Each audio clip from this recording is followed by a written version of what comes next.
যে কাজ করলে সংসারে পরিবারে রহমত বরকত এবং শান্তি দিয়ে ভরে যাবে। আল্লাহু আকবার। আজকে আমরা এমন একটি ইবাদত সম্পর্কে, এমন কতগুলো আমল সম্পর্কে জানবো, যে কাজগুলো করলে, যে আমলগুলো করলে একটা বাড়িতে আল্লাহ তাআলার রহমত, আল্লাহ তাআলার বরকত, আল্লাহ তাআলার শান্তি দিয়ে ভরে যায়। সুবহানাল্লাহি বিহামদিহি, সুবহানাল্লাহিল আযীম ও বিহামদিহি আস্তাগফিরুল্লাহ। এরকম কতগুলো ইবাদতের কথা, আমলের কথা সম্পর্কে আমরা জানবো ইনশাআল্লাহ। আজকে আমাদের পরিবারে টাকা রয়েছে, সম্পদ রয়েছে, কিন্তু রহমত নাই। আজকে আমাদের সবকিছু রয়েছে কিন্তু শান্তি নাই। আজকে আমাদের সবকিছু আছে কিন্তু আমাদের পরিবারের শান্তি জিনিসটা বলতে আমাদের পরিবারে কোনো কিছুই নেই। আমার ভাইগণ, বন্ধুগণ আমার, আজকে টাকার সমস্যা নাই, টাকার অভাব নাই, কিন্তু শান্তির অভাব। আজকে আমাদের পরিবারে কোনো কিছুরই অভাব নাই, কিন্তু শান্তির অভাব। আমাদের পরিবারগুলোতে রহমত নাই, বরকত নাই, শুধু অশান্তি দিয়ে আমাদের পরিবারগুলো কিন্তু আজকে ভরপুর।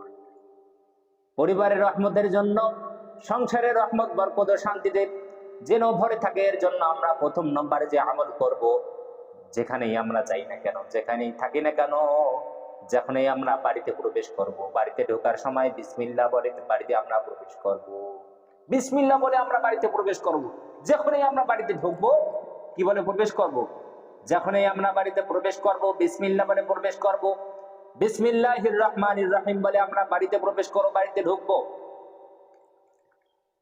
কোন প্রাচীর বা কর্মী বাড়িতে শয়তানের প্রবেশ বন্ধ করতে পারে না।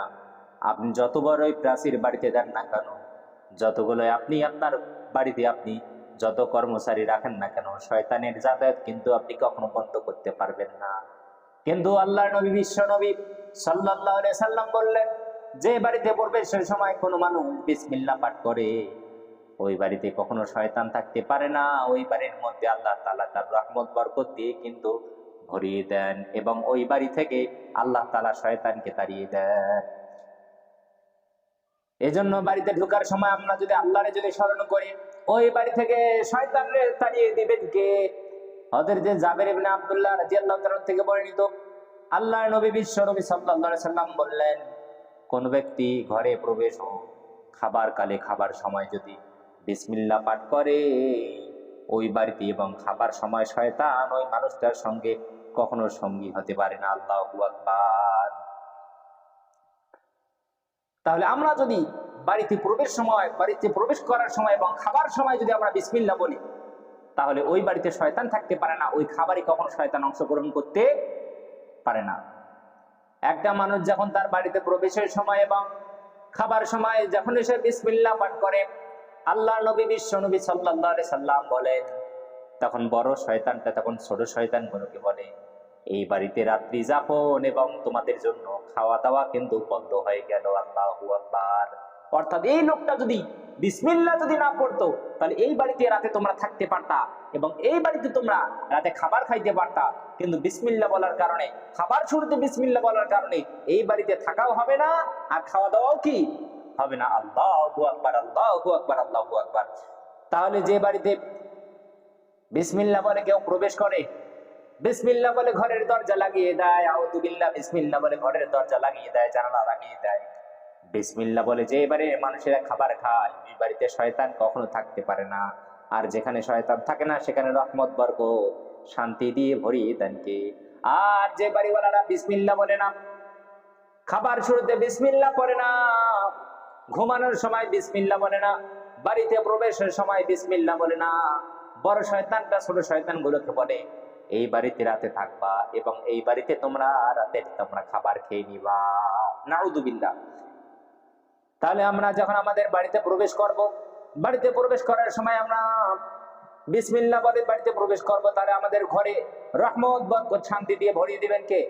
দ্বিতীয় নম্বরে আমরা যখন আমাদের বাড়িতে প্রবেশ করব, ঘরে যখন প্রবেশ করব, সালাম দিয়ে প্রবেশ করব।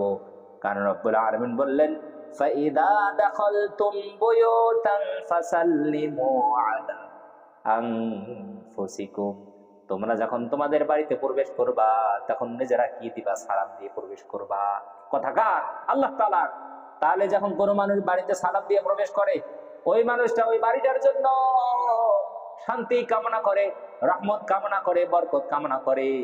এজন্য আমরা যদি ঘরে ঢোকার সময় আমরা যদি সালাম দিয়ে যদি বাড়িতে প্রবেশ করি, তাহলে ওই বাড়িতে রহমত, বরকত, শান্তি দিয়ে ভরে থাকে। এরপরে আমরা যখন এই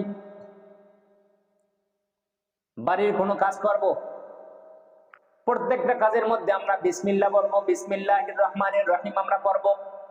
কারণ যে ব্যক্তি কোনো কাজের শুরুতে বিসমিল্লাহ পাঠ করে, বিশ্বনবী সাল্লাল্লাহু আলাইহি ওয়াসাল্লাম বললেন, ওই কাজে কখনো শয়তান অংশগ্রহণ করতে পারে না।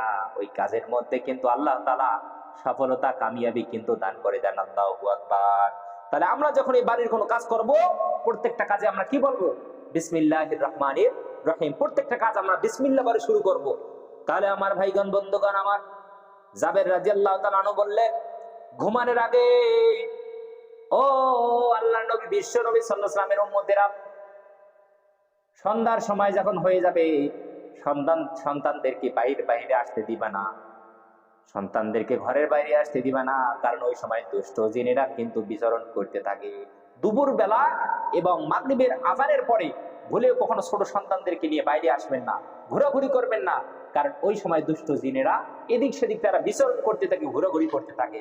এবং একটু যখন রাত যখন হয়ে যাবে, তখন চাইলে আপনি আপনার সন্তানদেরকে বাইরের বাহিরে নিয়ে আসতে পারেন, তবে সন্ধ্যার পরে তাদেরকে কখনো বাইরের বাহিরে নিয়ে আসা যাবে না।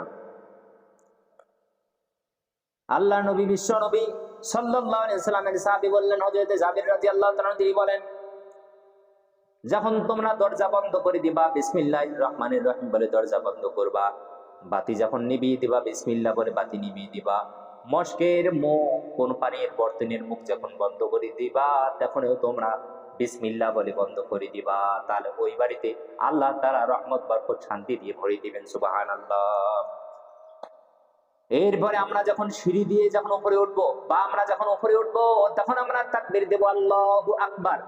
আর যখন আমরা নিচে নামবো, তখন আমরা বলবো সুবহানাল্লাহ। তাহলে জাবের রাদিয়াল্লাহু তাআলা বলেন, আমরা যখন উপরে উঠতাম তখন আমরা আল্লাহু আকবার বলতাম, আর যখন আমরা নিচে নামতাম তখন আমরা সুবহানাল্লাহ বলতাম। তাহলে আমরা যখন উপরে উঠবো তাহলে আল্লাহু আকবার বলবো, আর যখন আমরা নিচে নামবো তখন কি বলবো? সুবহানাল্লাহি ওয়া বিহামদিহি। এরপরে ঘরে রহমত, বরকত এবং শান্তির জন্য আমরা যে কাজটা করব সেটি হলো, আমাদের ঘরে সুন্নত এবং নফল নামাজগুলো বেশি করে আদায় করব। ফরজগুলো আদায় হবে মসজিদে, আর সুন্নত আর নফল নামাজগুলো আদায় হবে ঘরে। কারণ যে ঘরের মধ্যে নামাজ আদায় হয়, ওই ঘরের মধ্যে সরাসরি আল্লাহ তাআলা রহমত, বরকত কিন্তু নাজিল করে দেন। সুবহানাল্লাহ।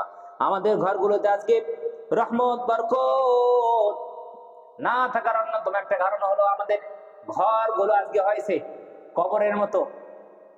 কবরে যেমন কোনো ইবাদত হয় না, ঠিক